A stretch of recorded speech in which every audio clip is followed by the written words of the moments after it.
Pranam everyone, Pranam. The highest in me bows down to the highest in you. May it be the happiest day of your life. भगवान करे आज का दिन आपकी जिंदगी का सबसे पावरफुल दिन हो. तथास्तु, तथास्तु, तथास्तु. वेलकम एवरीवन, कैसे हैं आप सभी? मेरा आपकी कृपा से सब काम हो रहा है. करते हो तुम प्रभु जी, मेरा नाम हो रहा है. जब भी कोई स्पीकर, जब भी कोई प्लेयर, जब भी कोई भी आदमी कुछ भी करता है तो जब सुनने वाले, अप्रिशिएट करने वाले आसपास हो तो उन्हीं के कारण उसका नाम होता है और वो कई बार क्रेडिट ले लेता है कि आई एम द बेस्ट, इसीलिए हो रहा है. यस, आप अच्छे हो और थोड़े वो अच्छे हैं. जीवन बहुत सरल है, जीवन बहुत सहज है. कॉम्प्लिकेटेड हम खुद करते जा रहे हैं. Life is very very simple.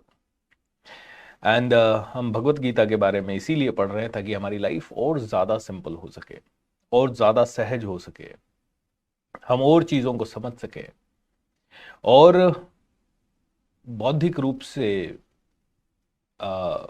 विचारशील हो सके, चिंतनशील हो सके.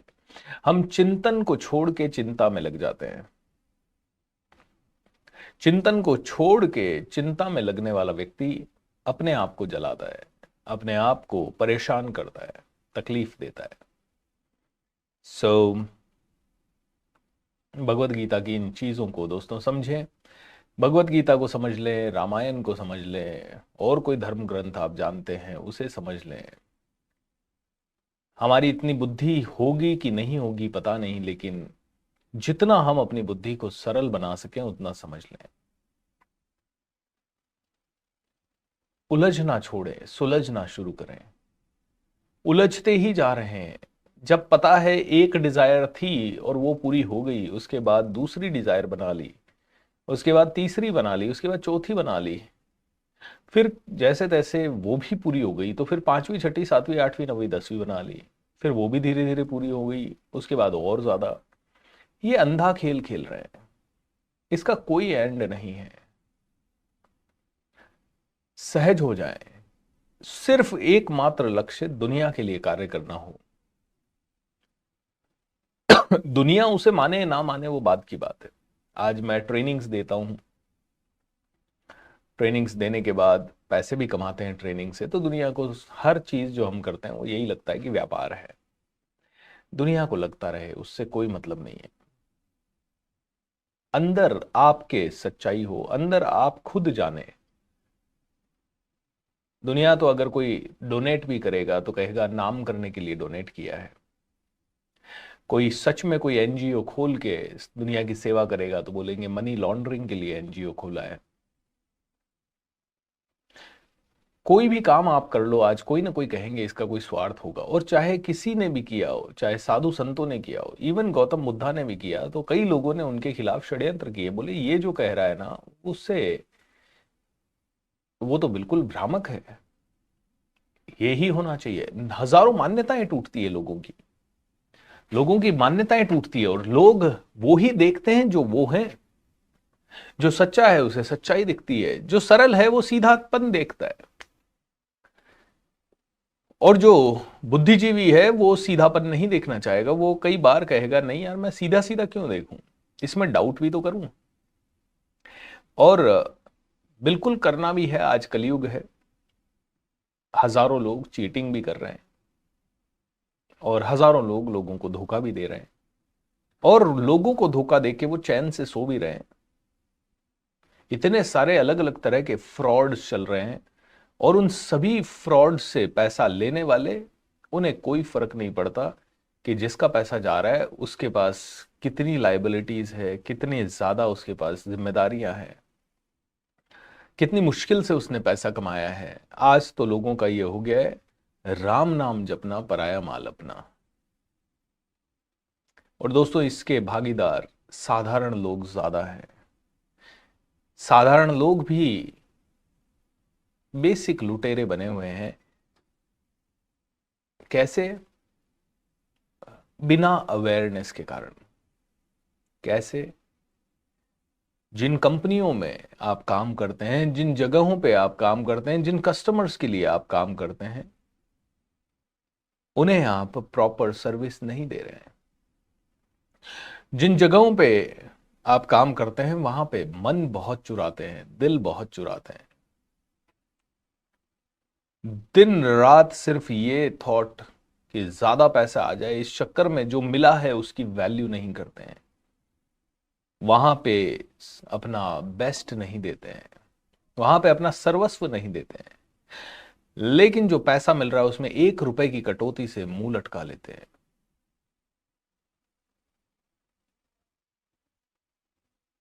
एंड हर बार दिन रात आदमी कहीं ना कहीं बस ये सोच रहा है, प्रेजेंट में नहीं है, बस वो प्रेजेंट में नहीं है, वो फ्यूचर में है या वो पास्ट में है। फ्यूचर में है तो कहीं ना कहीं उसके मन में सिर्फ ताने बाने चल रहे हैं, फ्यूचर में ऐसा करूंगा वैसा करूंगा। और अगर वो पास्ट में है तो चिंतित है, उसने ये कहा, ऐसा हुआ वैसा हुआ, घर पे ये प्रॉब्लम हो गई थी, अब मैं क्या करूं, कैसे हो गया भगवान ये। प्रेजेंट को बेटर अगर कर लिया तो फ्यूचर 1000 गुना बेटर हो जाएगा। आज आपकी और मेरी जो भी स्थिति है वो इसलिए है क्योंकि 10 साल पहले, 5 साल पहले हमने जो सोचा, जो किया, उसका फल है ये आज। जो कॉज था उसका इफेक्ट है ये आज। जो भी कॉज, जो भी बीज हमने पास्ट में डाले, उसी का परिणाम है ये आज। और जो बीज अगर हमने डाले, जो कॉज हमने क्रिएट किया, उसी का परिणाम अगर आज है, तो रोना क्यों है, तो परेशान क्यों होना है, तो चिंतित क्यों होना है? भाई हमने ही बीज डाले थे, बड़े खुशी खुशी डाले थे, तब तो बड़े खुशी खुशी आलस किया था हमने, तब तो बड़े खुशी खुशी हमने नकारात्मक बातें की थी, तब तो बड़े खुशी खुशी हमने अपना समय वेस्ट किया था, बड़े खुशी खुशी हमने छोटा भी सोचा था, बिना सोचे समझे अपना जीवन जिया था, बिना सोचे समझे कुछ भी इच्छा की थी, बिना सोचे समझे उस इच्छा के हिसाब से कभी कर्म किया और कभी नहीं किया, बिना सोचे समझे हमने अपनी संगत को बेकार किया था, बिना सोचे समझे हमने अपने स्वास्थ्य को खराब करने के लिए सब कुछ किया था, बिना सोचे समझे मदहोश होके, बेहोश होके अपने अपने रिश्तों को डील किया, हमने चीजों को फॉर ग्रांटेड लिया बिना सोचे समझे। तब तो हमने बिना सोचे समझे कई सारे कार्य किए। तो जब हमने बिना सोचे समझे बहुत सारे कार्य किए और उसका परिणाम आज आ रहा है बीमारी के रूप में, रिश्तों के टूटने के रूप में, या फिर कोई व्यापारिक समस्या के रूप में, कोई सामाजिक समस्या के रूप में, तो फिर आज उसके लिए रोना क्यों है? आज उसके लिए प्रॉब्लम क्यों है? दोस्तों, आज से 30 साल पहले अगर कोई कहता आपको कि एक समय अब आने वाला है और ज्यादा दूर नहीं है, 10-5 साल में, 2-4 साल में ही आने वाला है, जहां हर व्यक्ति पानी खरीद के पिएगा और पानी ऑलमोस्ट घी के भाव मिलेगा, तो हम में से किसी को विश्वास नहीं होता। लेकिन आज अगर आप जाएं एयरपोर्ट पे तो अलग अलग तरह के, ये स्पार्कलिंग वाटर है, ये वो वाटर है, ये बॉटल कितने की, ये 100 रुपए की बॉटल, आधा लीटर की बॉटल 100 रुपए की, 200 रुपए की वाटर बॉटल। अगर आप अमेरिका या लंदन यहां जाएंगे तो वही बॉटल 400 रुपए की, 300 रुपए की, 500 रुपए की, 600 रुपए की पानी की बॉटल, और लोग खरीद के रोज पी रहे हैं, रोज पी रहे हैं। पानी को इतना महंगा हम खरीद रहे हैं, तो आज की भविष्यवाणी और आने वाले 25 सालों में यही पानी की बोतल आपकी, जो आज 20 रुपए की मिल रही है, 500 रुपए की हो जाएगी, 700 रुपए की हो जाएगी, 1000 रुपए की हो जाएगी, और लोग खरीद के पिएंगे, लोग खरीद के पिएंगे। और जो पी रहे हैं उसमें भी कोई गारंटी नहीं है कि आपको बहुत शुद्ध पानी मिल रहा है, क्योंकि बल्क में वो पानी भर रहे हैं, उनमें किसने देखा? गवर्नमेंट को चेक कराने के सैंपल्स अलग हो सकते हैं और आपको पिलाने के सैंपल्स अलग हो सकते हैं। और एक और भविष्यवाणी, आज से 10 से 20 सालों में, 25 सालों में आप ऑक्सीजन भी खरीद के लेंगे। और ये होने वाला है। दिल्ली में आज रोज की खबर देख लीजिए, 500 के पार हो गया है AQI, एयर क्वालिटी इंडेक्स 500 के पार हो गया है, जबकि स्वस्थ है 100 के पार, 100 के आसपास। उससे कम हो तो और बढ़िया है। 200 500 के पार होना मतलब रोज की 30 सिगरेट फूंकना। आप सिगरेट पिए ना पिए, 30 सिगरेट आप फूंक रहे हैं। और ये हाल अभी दिल्ली का है, धीरे धीरे ये बहुत शहरों का हो जाएगा 25 सालों में। क्योंकि आज पानी पिया, बॉटल ली, फट से फेंक दी। अरे एक एक दिन में एक एक आदमी 5-5 प्लास्टिक की बॉटल्स, या 5-5 प्लास्टिक की पॉलीथीन, या 5-5 10-10 प्लास्टिक के कुरकुरे वुरकुरे, या कोई बिस्किट या कोई सामान लाया, उसके पैकेट्स अगर थ्रो कर रहा है तो उसका परिणाम तो आएगा ही आएगा। हम सभी उसमें भागीदार हैं और बचना मुश्किल है। क्योंकि जो चीज करने में 99.99% जनता लिप्त हो, उससे 0.1% लोग, बुद्धिजीवी लोग, कोई चिंतनशील लोग बचना भी चाहें तो बहुत मुश्किल है। पार्शल ही सही, जो गांव में भी रह रहा है, बिल्कुल सात्विक जिंदगी भी जी रहा है ना, तो भी उसे कहीं ना कहीं तो थोड़ा भागीदार होना ही पड़ रहा है। क्योंकि हर चीज प्लास्टिक की आ रही है, वो कौन सी चीज को मना करेगा और कौन कौन सी चीज से बचेगा? उसे भी जीवन तो जीना ही है। तो cause and effect, Bhagavad Gita यही सिखाती है कि कॉज क्या है उसको ठीक कर लो, इफेक्ट अपने आप ठीक हो जाएगा। बोले जब परमात्मा ही हर चीज का कॉज है, जब भगवान श्री कृष्ण ही हर चीज के कॉज है, तो कहीं ना कहीं इस कॉज के ऊपर दिमाग लगाओ, तुम्हारी जिंदगी के इफेक्ट अपने आप खत्म हो जाएंगे, अपने आप ठीक हो जाएंगे, अपने आप बेटर हो जाएंगे। Cause and effect. लेकिन तुम तो उल्टा दिमाग लगाने लगे। तुम मतलब आप अकेले ही नहीं, दुनिया के लाखों लोग। कईयों को तो आप ये सुनाने भी जाओगे तो वो सुन नहीं पाएंगे। इसका नाम भगवत गीता के नाम से जैसे ही सुनाया गया अगर ये लोगों को, तो लोग कहेंगे ये किसी धर्म विशेष की बात कर रहे हैं। लेकिन अगर इसे और किसी तरह से जब मोटिवेशन की तरह से परोसा जाता है तो थोड़ा लोग सुनते हैं। इसीलिए मोटिवेशनल स्पीकर बढ़ रहे हैं जो पहले नहीं थे।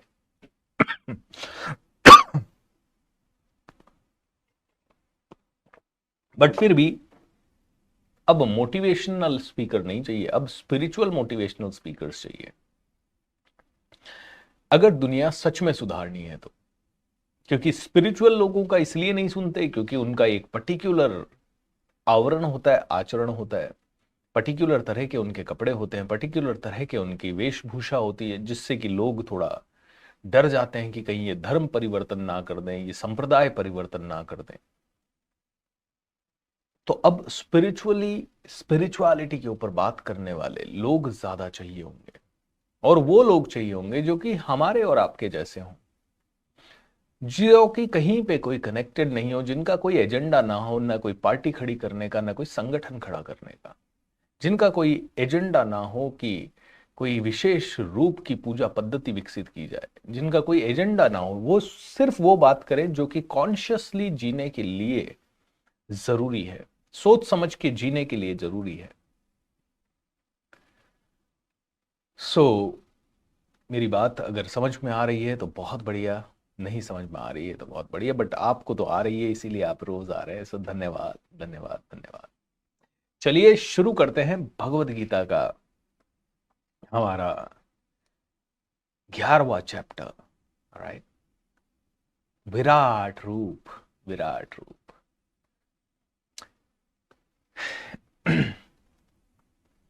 भगवान ये भगवत गीता की नॉलेज, भगवत गीता का ये ज्ञान हमारे जीवन में उतरे और हमारे थ्रू हजारों लोगों को मिले। हमें सामर्थ्य दे, शक्ति दे कि हम इसे पचा पाए, हम इसे समझ पाए, हम इससे अपना जीवन बदल पाए, और धीरे धीरे धीरे धीरे अपने इस जीवन को दूसरों के लिए समर्पित कर पाए। तथास्तु तथास्तु तथास्तु। बोलिए योगेश्वर श्री कृष्ण भगवान की जय। How wonderful. तथास्तु।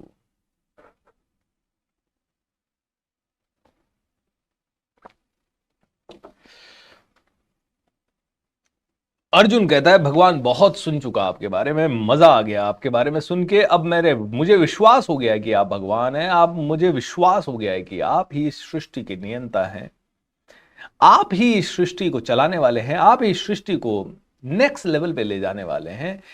अब लेकिन मैं उत्साहित हूं, अब मैं बहुत ज्यादा उत्सुक हूं आपका वो चतुर्भुज रूप देखने के लिए, आपका वो विराट रूप देखने के लिए बहुत उत्सुक हूं भगवान।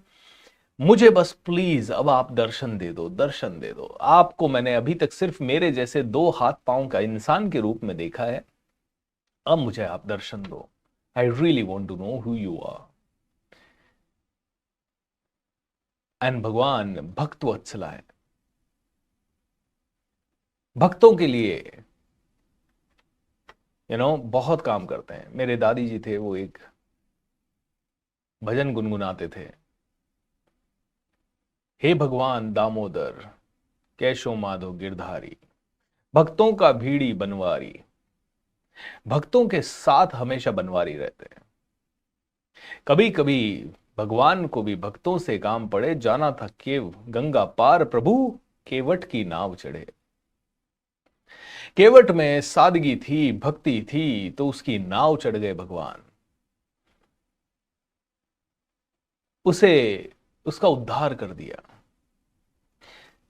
भक्त भगवान को खींच लाता है। तो अर्जुन भक्त था, अर्जुन के अंदर अनुराग था, अर्जुन के अंदर प्रेम था, अर्जुन के अंदर समर्पण था, डेडिकेशन था। जब आपके हृदय के अंदर अनुराग, प्रेम किसी भी चीज के प्रति आ जाएगा, चाहे आप अपने कार्य के प्रति लाएं, तो आपका कार्य आपको पूरी दुनिया जिता देगा। आपके अंदर अनुराग और प्रीति आ गई, आपके किसी भी कर्म के लिए, किसी भी सिद्धांत के लिए, किसी भी व्यक्ति विशेष के लिए, तो आप जीत जाएंगे। आपका जीत निश्चित है, क्योंकि अनुराग, प्रेम, प्रीति जो भी कहें इसे, इसके अंदर ताकत बहुत बड़ी है। इसीलिए कहते हैं सबसे हाई लेवल की फ्रीक्वेंसी होती है प्यार की फ्रीक्वेंसी। अगर आप लॉ ऑफ अट्रैक्शन को ठीक से समझना चाहते हैं, अगर आप अपने जीवन में हर चीज आकर्षित करना चाहते हैं, तो एक ही तरीका है, अनलिमिटेड पैशन। जितना ज्यादा पैशन आपके अंदर होगा, उतना ज्यादा आसान आपके लिए होगा। बहुत हद तक बहुत बड़ा पैशन, बहुत ज्यादा प्रेम, लगाव। विश्वनाथ आनंद को शतरंज से हो गया तो शतरंज ने उसे दुनिया दे दी। सचिन तेंदुलकर को बल्ले से हो गया तो उस बल्ले ने उसे दुनिया दे दी। लता मंगेशकर को अपने गले से, गाने से हो गया अनुराग, प्रेम, प्रीति या पैशन, जो भी आप कहना चाहें, तो उस गाने ने उन्हें पहचान दिला दी। अमिताभ बच्चन साहब को एक्टिंग से हो गया।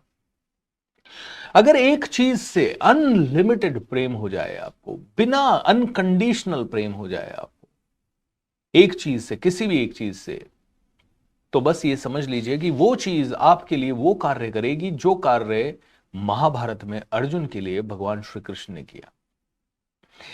इसीलिए कहते हैं कि गेट पैशनेट, पैशन के साथ साथ प्रेम लाएं, सच में उस चीज के लिए जीने मरने की भावना लाएं। कोई एक तो चीज हो जिसके लिए आप जिए और मरें। लेकिन आदमी कहता है मुझे उस लड़की से बहुत प्यार है, मैं उसके बिना जी नहीं सकता। मुझे उस लड़के से बहुत प्यार है, मैं उसके बिना जी नहीं सकती। ऑलराइट, चलो भाई, तुम्हारे पास पावर थी, तुमने एक तुच्छ चीज के लिए उस पावर को, पहले तो तुम्हारे पास ये विजडम आई कैसे कि वो ही लड़का या वो ही लड़की तुम्हारे लिए बेस्ट है और सर्वश्रेष्ठ है? उससे हजारों गुना बेहतर लोग भी तो इस दुनिया में हैं। तो तुम्हें क्या लगा कि जो मेरे सामने है बस वो ही अंतिम है? क्या पता वैसा भी कभी मिलेगा कि नहीं मिलेगा आगे। तुम्हें कॉन्फिडेंस नहीं है अपने लाइफ के ऊपर, इसीलिए तुम हमेशा सेटल हो जाते हो कम के लिए, छोटे के लिए, जो बिल्कुल एवरेज है उसी के लिए। तुम्हें जो बिल्कुल एवरेज से एवरेज चीज तुम्हारे सामने है वो ही तुम्हें सब कुछ लगने लगती है, क्योंकि तुम्हारे मन में भय बहुत ज्यादा है। उम्र निकल गई तो, कोई और नहीं मिला तो, कोई और परिवार नहीं मिला तो, इसको तो चलो मैंने जाना है, इसके साथ तो मैं फिर भी एडजस्ट कर लूंगा या कर लूंगी, लेकिन कोई और नहीं मिला तो तुमने अपने पूरे जीवन की हाईएस्ट लेवल की क्रिएटिविटी को ऐसी जगह पे लगा दिया जहां लगाने मात्र से तुम्हें पता नहीं है कि क्या मिलेगा। बट आदमी कहता है कहीं तो सेटल होना है, चलो यार, अरे भाई ठीक है, वो एक चीज, एक पार्ट है तुम्हारा, लेकिन उसके अलावा अपने प्रेम, प्रीति, पैशन, अनुराग, कमिटमेंट को कहीं और तो लगाओ। लोग अपने आप से ही प्यार नहीं करते, इसीलिए लोग दुखी रहते हैं। लोग कहते हैं नहीं नहीं, हम अपने आप से बहुत प्यार करते हैं। उदाहरण दे देता हूं, आप अगर अपने बच्चे से प्यार करते हैं तो आप चाहते हैं आपका बच्चा मेहनत करे, सुबह जल्दी उठे, आप चाहते हैं उसमें सत मार्ग पे वो चले, उसमें अच्छे गुण आए, वो स्कूल जाए, वो पढ़ाई करे, वो पढ़ाई करने के आने के बाद थोड़ा बहुत खेले भी, वो एक्टिव भी रहे, वो गलत चीजें ना करे, वो गलत चीजें ना खाए, वो समय पे सोए, वो समय पे उठे, वो कोई ऐसा काम ना करे जिसके कारण समाज या देश या दुनिया या परे उसके साथ ही उसका मजाक बनाए, वो कोई ऐसा काम ना करे जिसके कारण उसको फ्यूचर में रिग्रेट होना पड़े। लेकिन आप अपने आप से प्यार नहीं करते और इसीलिए आप अपने साथ सारी गलत चीजें करते हैं। आप समय पे सोते नहीं है, समय पे उठते नहीं है, समय पे कार्य नहीं करते, समय पे खाते नहीं है, सही तरह से नहीं खाते, सही तरीके का नहीं खाते, सही तरीके के विचार नहीं लाते, सही तरीके से मेहनत नहीं करते, खेलते नहीं है, शारीरिक विकास के लिए कुछ नहीं करते। आप अपने आप से बिल्कुल प्यार नहीं करते।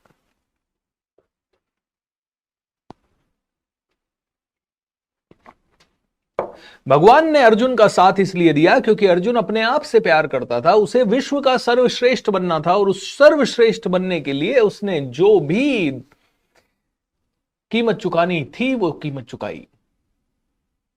अर्जुन ने दिन दिन रात रात भर प्रयास किए, उसने धनुर्विद्या में महारत हासिल की, उसने सारे अस्त्र शस्त्र सब हासिल करने के लिए देवताओं तक को झुका दिया, उसने देवताओं तक को उसे सारे शस्त्र अस्त्र सब देने पे मजबूर कर दिया। कहते हैं खुद ही को कर बुलंद इतना कि हर तकदीर से पहले खुदा बंदे से ये पूछे बता तेरी रजा क्या है। और एक पावरफुल बीइंग यही करता है। और जब अर्जुन को खुद से प्रेम था तो कृष्ण को भी उससे प्रेम हो गया। भगवान को खोजने के लिए अंदर जाना ही जरूरी है, बाहर तो बिल्कुल नहीं मिलने वाले। सफलता और कामयाबी को खोजना है तो अंदर ही खोजना होगा, बाहर बिल्कुल नहीं मिलने वाली।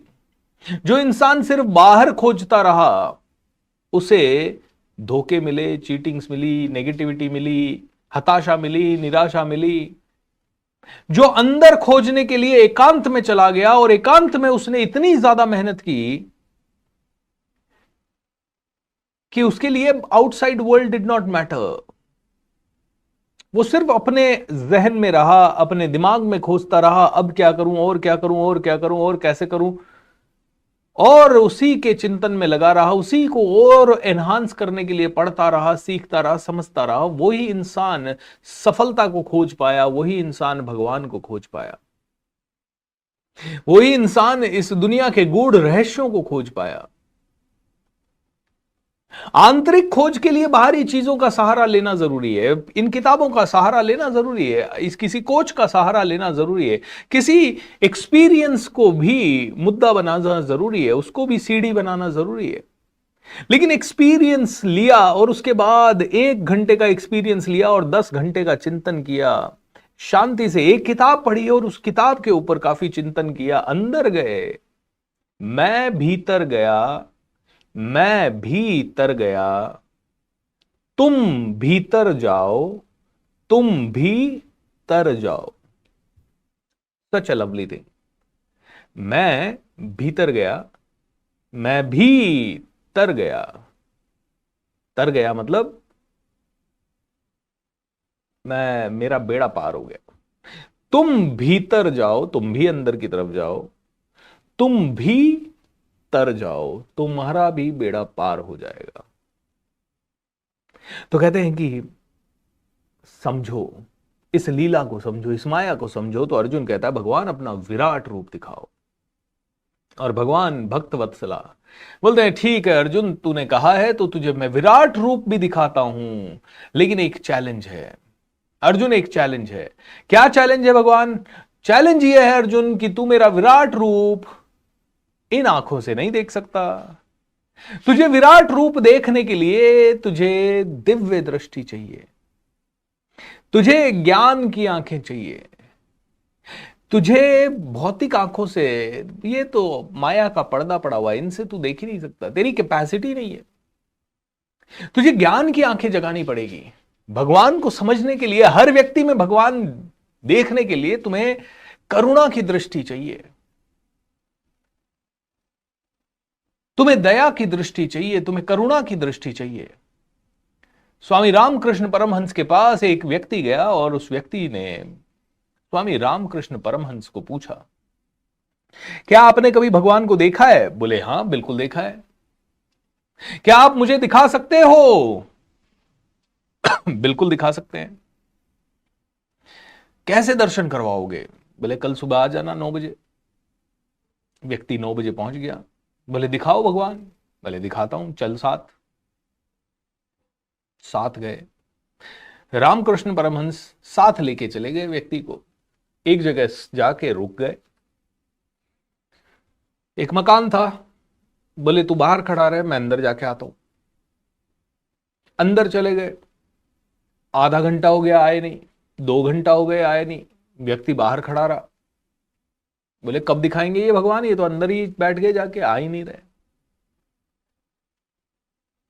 व्यक्ति अंदर चला गया और अंदर जाके वो व्यक्ति देखता है कि रामकृष्ण परमहंस कुछ बीमार व्यक्ति थे, किसी के घावों पे मलहम लगा रहे हैं, किसी की पीड़ा में कोई करा रहा है तो उसकी पीड़ा में उसे सांत्वना दे रहे हैं, उसको मेडिटेट करवा रहे हैं, किसी के पट्टी कर रहे हैं, किसी का कुछ और चद्दर चेंज कर रहे हैं तो किसी का कुछ और कर रहे हैं, और रोए जा रहे हैं।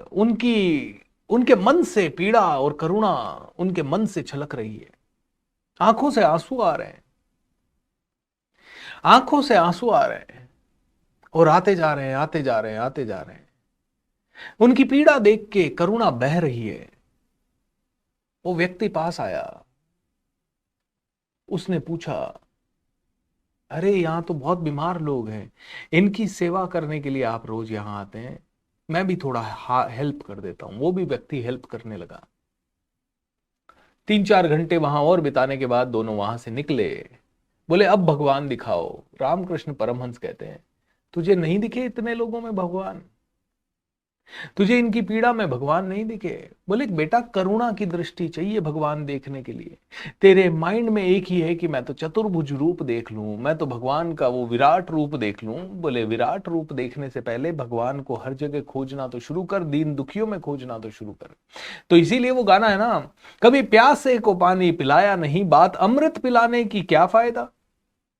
कभी मां बाप की सेवा की ही नहीं, फिर क्या कहते हैं, कभी मां बाप की सेवा की ही नहीं, बात अमृत पिला, मतलब समथिंग, मैं भूल जाता हूं कई बार। कभी गिरते हुए को संभाला नहीं, मतलब न गिरते हुए को संभाल रहे हो, फिर आगे बढ़ने की बातें करते हो, माँ बाप की सेवा की नहीं, फिर दुनिया जीतने की बात करते हो, किसी प्यासे को पानी पिलाया नहीं, फिर अमृत पिलाने की बात करते हो। मतलब चल क्या रहा है तुम्हारा? बोलते दिव्य दृष्टि लाओ, ज्ञान की दृष्टि लाओ, भक्ति की दृष्टि लाओ, ऐसे नहीं दिखेंगे, ऐसे नहीं दिखेंगे प्रभु। समझ में आ रही है बात?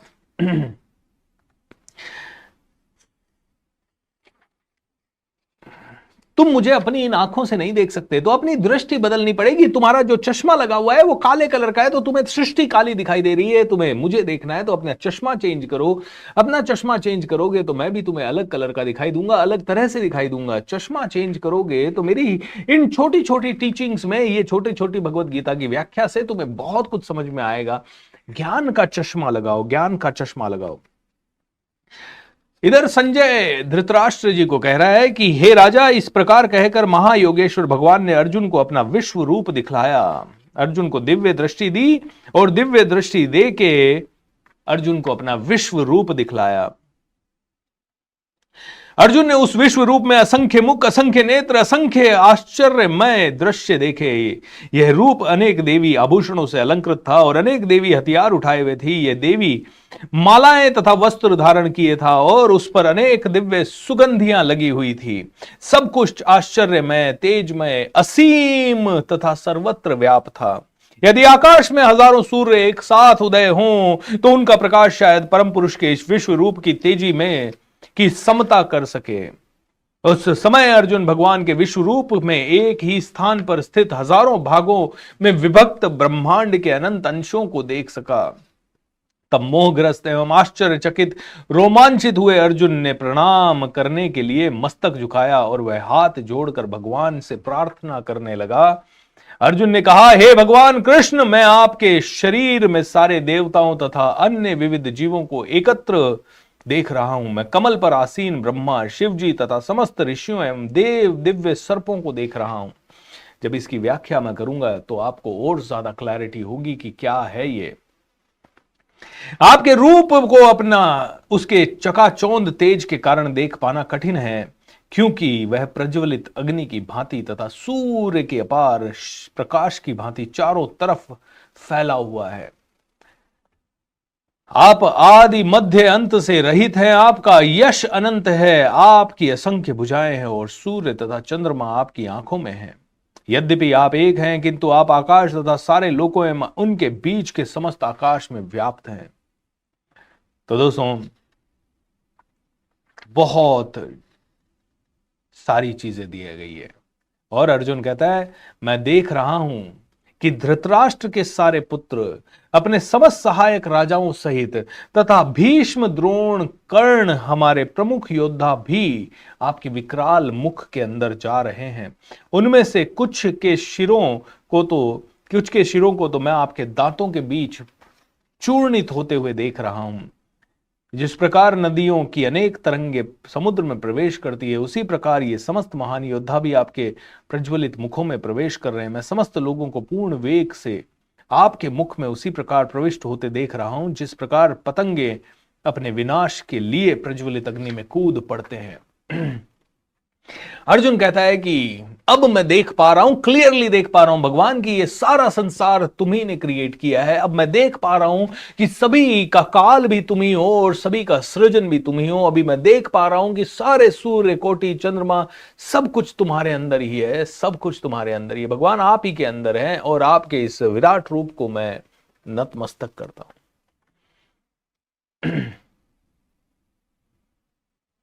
बस दोस्तों, विराट रूप देखना है, अपना विराट रूप देखना है।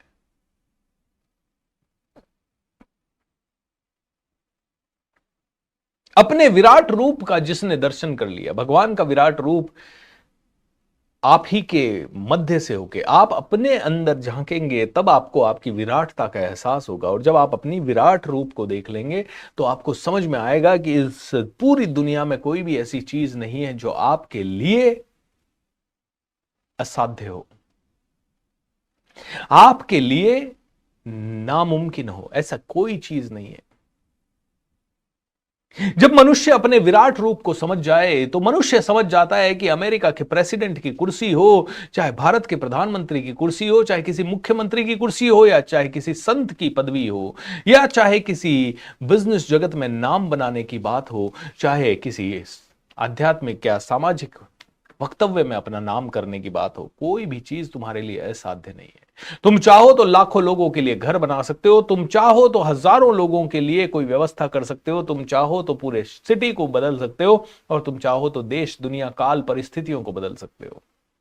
मनुष्य तू बड़ा महान है, तू जो चाहे पर्वत पहाड़ों को तोड़ दे, तू जो चाहे नदियों के रुखों में मोड़ दे, तू जो चाहे धरती से अंबर को जोड़ दे। अमर तेरे प्राण मिला तुझको वरदान, तेरी आत्मा में स्वयं भगवान है रे। मनुष्य तू बड़ा महान है।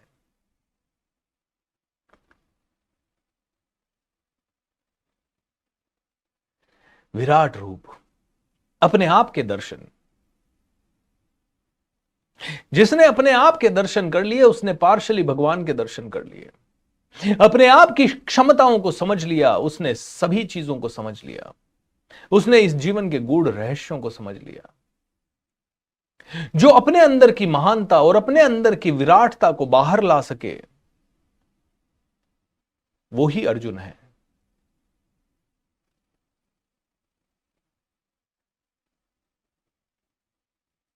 कैसे हो गए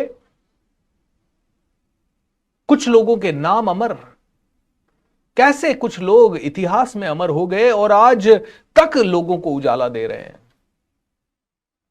कैसे हमारे पूर्वजों के अंदर इतना आत्मबल था, इतना जबरदस्त बल था उनके अंदर कि लाखों लोगों के सामने खड़े हो जाते थे और यलगार कर देते थे दुश्मन के सामने। कैसे थे हमारे वो महापुरुष जिनके एक वाणी के ऊपर हजारों लोग मरने मारने के लिए उतारू हो जाते थे, लोग अपना सर कटाने के लिए तैयार हो जाते थे। कैसे थे हमारे वो महापुरुष जिन्होंने बहुत दूर का देखा और देखा कि यार हमारी मातृभूमि की रक्षा के लिए हमें मरना भी पड़े तो चलेगा, लेकिन 1 इंच जमीन नहीं जाने देंगे। ये मुगलों को या कोई भी बाहर से आया उसको हम राज करने नहीं देंगे, हमारे लोगों की जिंदगी को नर्क बनाने नहीं देंगे। वो दूर का देख पाए और उन्होंने देखा कि अगर आज मैंने इसके लिए लड़ाई नहीं की तो फ्यूचर में कोई नहीं लड़ेगा। ये महापुरुष जो होते हैं ये दुनिया के सामने सर्वश्रेष्ठ आदर्श पेश इसलिए करते हैं क्योंकि इन्हें फ्यूचर दिखाई दे जाता है, इन्हें दूर का दिखाई दे जाता है और इन्हें अपने अंदर की क्षमताएं भी दिखाई दे जाती है और उनको यह समझ में आ जाता है कि आसपास के कई लोग तो अपने आप को देख नहीं पाएंगे जब तक वो किसी और को करता नहीं देखेंगे। इसीलिए वो अपने विराट रूप को पहचानते हैं और बहुत बड़ी समस्या के सामने खड़े हो जाते हैं। और आज का युवा, आज का व्यक्ति बहुत तुच्छ सोच रहा है, बहुत छोटा सोच रहा है, बहुत छोटा सोच रहा है। हर चीज में क्रेडिट लेना चाहता है, मैंने किया मैंने किया मैंने किया मैंने किया। हर चीज में वो व्यक्ति अंधा है फिर भी कहता है मैं सर्वश्रेष्ठ हूं। अरे भाई किया क्या तुमने? तुमने जिंदगी की जिम्मेदारी नहीं ली, तुमने दुनिया की जिम्मेदारी ली। तुम्हारे लिए तुमने दुनिया, इतना बड़ा देश है, तुम सब चीजें कंज्यूम कर रहे हो। तुम हवा, पानी, ग्लेशियर, जंगल सब कम कंज्यूम कर रहे हो। पहाड़ों को तुमने नष्ट कर दिया, जंगली जीवों को तुमने नष्ट कर दिया और फिर सारा कंज्यूम करने के बाद तुम वापस देने की भी नहीं सोच रहे। तुम कहते हो मेरा परिवार 4 लोग बस, वसुधैव कुटुंबकम, वसुधैव कुटुंबकम। ये देश मेरा परिवार, ये संसार मेरा परिवार। ये सोचने वाली सोच कहां गई? हजारों कहानियां पढ़ते हैं, छत्रपति शिवाजी महाराज ऐसे थे, झांसी की रानी लक्ष्मीबाई ऐसी थी, महाराणा प्रताप ऐसे थे, भगत सिंह जी ऐसे थे, सुभाष चंद्र बोस ऐसे थे, लाल बहादुर शास्त्री ऐसे थे। सीखे कुछ नहीं, सीखे कुछ नहीं। बचपन से ये जयंती मनाओ, वो करो, मनाना है। 1% सीखते कुछ नहीं है उनसे। हक नहीं है इंसान को, अगर वो जिसकी पूजा करता है उसके जैसा बन नहीं सकता तो उसे हक नहीं है उनकी पूजा करने का। कुछ अच्छे लोग कहते हैं कि नहीं यार, महापुरुषों की कहानियां बाहर लाते हैं, शायद किसी के अंदर झनकार हो। कोई सिर्फ स्टेज से भाषण देने के लिए आ जाएगा और भाषण दे के चला जाएगा, उसे खुद नहीं भान कि वो खुद क्या कर रहा है।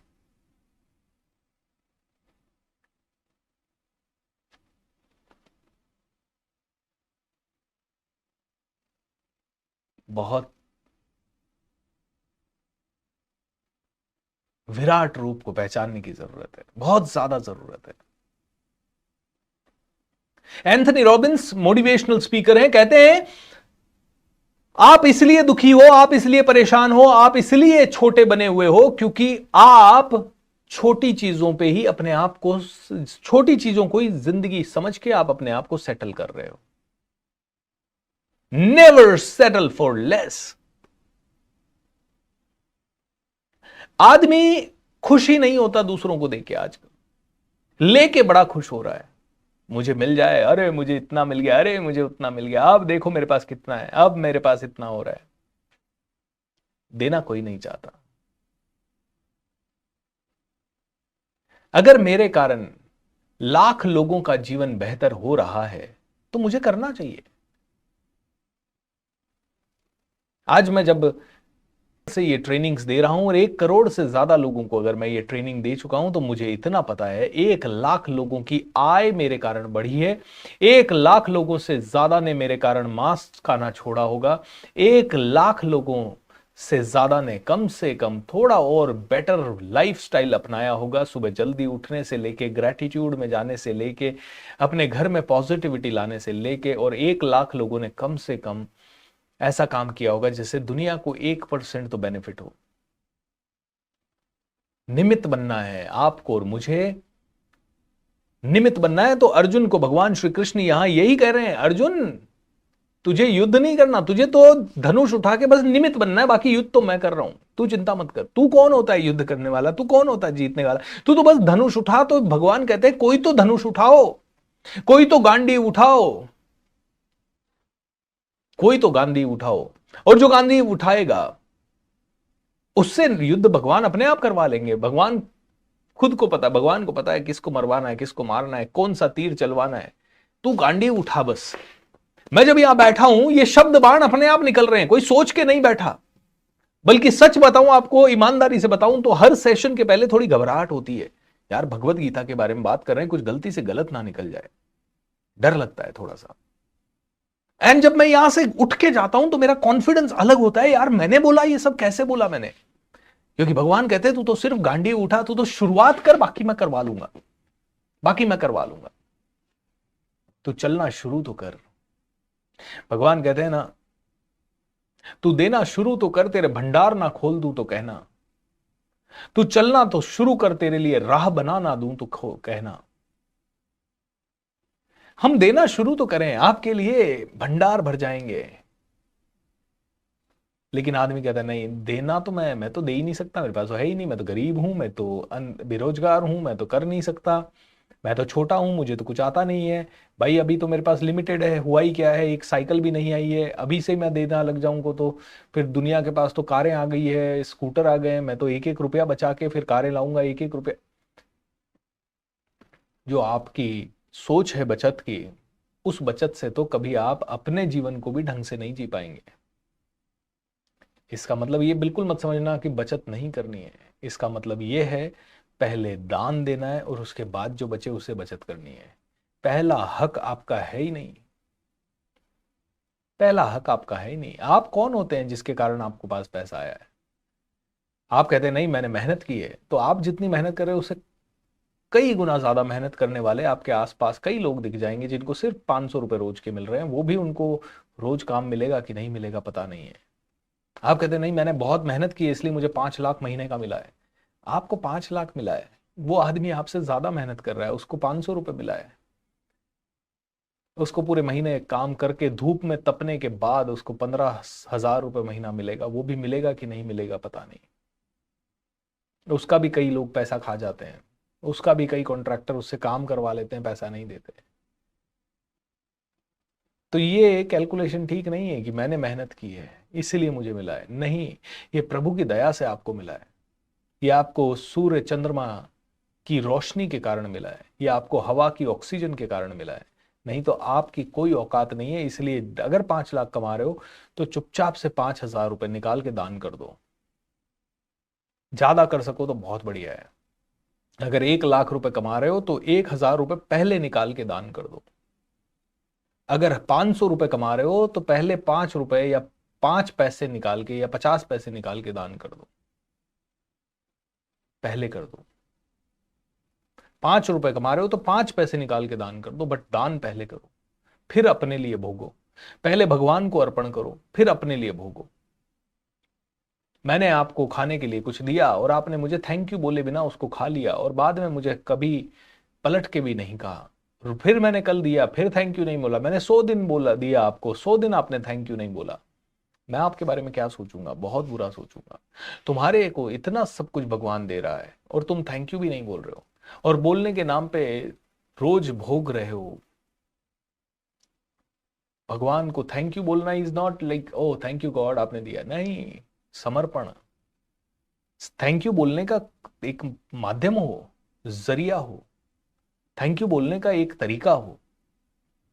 भगवान को भोग लगा के, भगवान को अर्पण करके, और भगवान को अर्पण करने का मतलब ये नहीं है कि आपने मंदिर में जस्ट खीर बना के रख दी और बस हो गया ना। भगवान को अर्पण करने का मतलब भगवान जिस जिस रूप में इस दुनिया में वास कर रहे हैं उसको अर्पण करना। अगर गरीबों के रूप में वास कर रहे हैं तो गरीबों के लिए कुछ करना, वो भगवान को अर्पण करना है।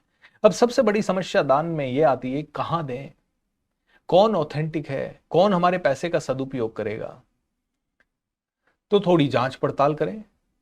थोड़ी जांच पड़ताल करने के बाद जो आपको सबसे सही व्यक्ति लगे उसे दे दें, सबसे सही संस्था लगे उसे दे दें।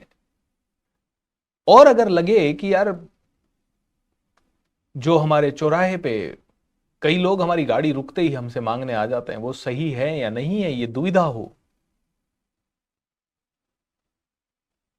तो फिर मैं एक काम कहूंगा, अपने मन के इस दुविधा को आपके परोपकार के बीच में ना आने दें। अगर उस समय मन से पहला थॉट आ गया इन्हें देना चाहिए तो दे दें। आप में से कई लोग कहेंगे नहीं नहीं इन लोगों ने कारोबार बना रखा है। दोस्तों, कारोबार बना रखा है, लेकिन क्या पता उनमें से कोई सच में बहुत दुखी हो। आपका काम आप करें, उसका कर्म वो करेगा। आपका कर्म आपको शोभा देगा, आपका कर्म आपको फल देगा, उसका कर्म उसको फल देगा।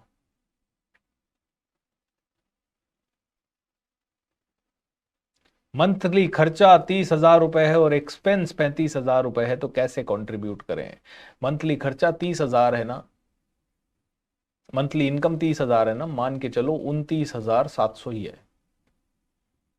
जहां 35,000 खर्चा है वहां 35,300 मान लो। आप कहोगे सर ये तो गलत है, हमारा तो इससे नैया ही डूब जाएगी।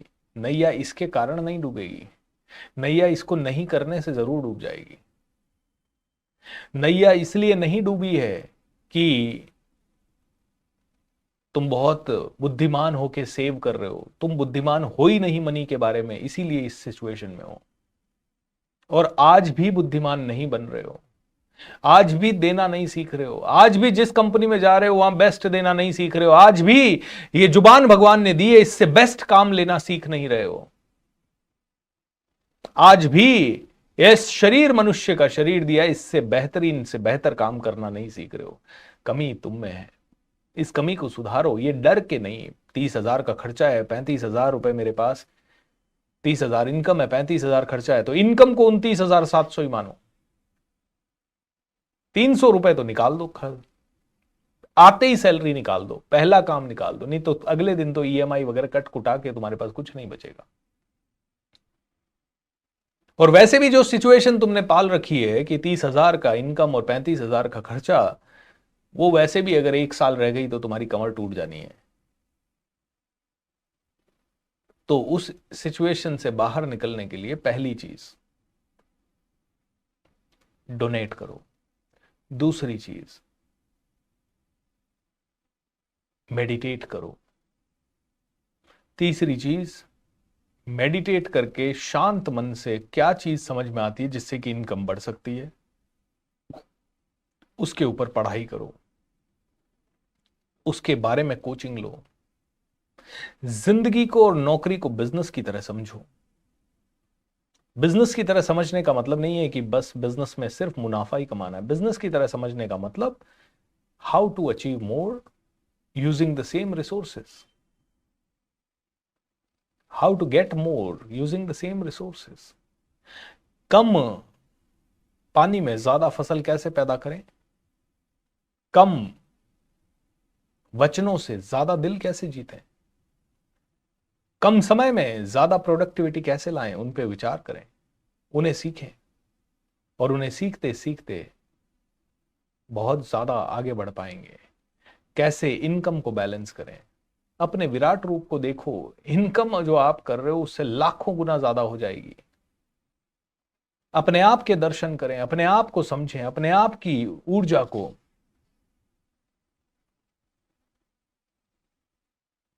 दान किस किस रूप में कहां कहां कर सकते हैं। जो आदमी पैसे का दान नहीं कर सकता, वो वो धर्म का प्रचार प्रसार करे, अच्छी चीजों का प्रचार प्रसार करे, वो भी दान है।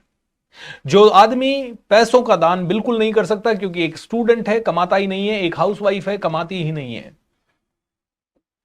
वो इंसान, जो आदमी कमाता है उसे सदमार्ग पे लाके वो दान करे, गरीबों की सहायता करे। जैसे स्वामी रामकृष्ण परमहंस ने दुखियारों के घाव पहुंचे, वैसे आप भी घाव पहुंचे, फ्री हो जाएं। दान करने के लाखों तरीके हैं। किसी को गले से लगाना भी हो सकता है, उस इंसान की जिंदगी में बहुत भयंकर कोई पीड़ा चल रही हो और उस समय उसे हाथ पकड़ के होप दिखाना, उसे सही रास्ता दिखाना भी दान है। पैसों का दान भी दान है। किसी की श्रम दान करें, पैसों का दान करें, और जो जो दान कर सकते हैं वो करें। हर तरह का दान स्वीकार्य है। बट आदमी कहे अच्छा ठीक है ना, हर तरह का दान कर सकते हैं, तो अभी ये जो 30,000 अपन कमा रहे हैं, अपना तो 35,000 खर्चा है, तो ये तो करने की जरूरत नहीं है। नहीं, आपके घर में 10 रुपए भी आ रहे हैं तो 10 पैसे पहले दान होंगे, उसके बाद 9 रुपए 90 पैसे ही आपके हैं। तो पैसों का रूल भी समझ लें और साथ में धीरे धीरे बाकी के दान भी करें। सेवा दान करें, श्रम दान करें, द्रव्य दान करें, यज्ञ करें, और क्या क्या कर सकते हैं देखें। आसपास कई अपॉर्चुनिटीज है। पेड़ों में गर्मी आ रही है, पक्षियों के लिए पानी रखना बाहर, वो भी दान है। रोज गाय को रोटी खिलाना दान है, गाय को चारा खिलाना दान है, और किसी पशु पक्षी का ध्यान रखना भी दान है। रोड में खड्डा है, उस खड्डे पे को ठीक कर देना भी दान है। बीचों बीच पत्थर पड़ा है, उस पत्थर को साइड में कर देना भी दान है। श्रम दान है वो।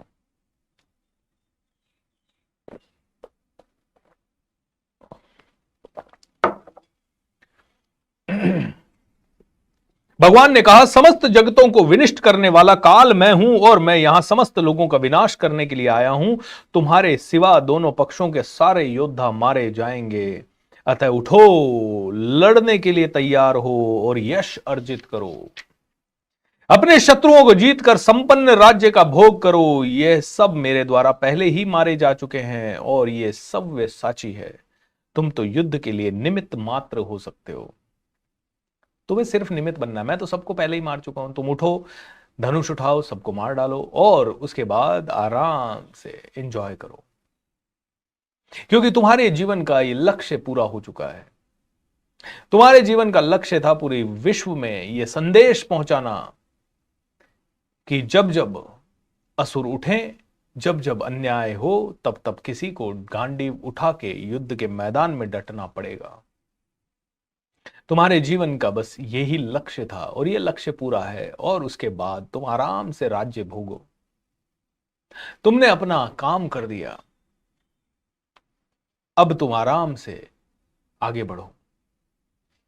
तुम सिर्फ युद्ध के लिए तैयार हो जाओ और यश अर्जित करो। तुम निमित्त बनो, यश भी तुम्हें मिलेगा, नाम भी तुम्हारा होगा, तुम्हें पैसे भी मिलेंगे।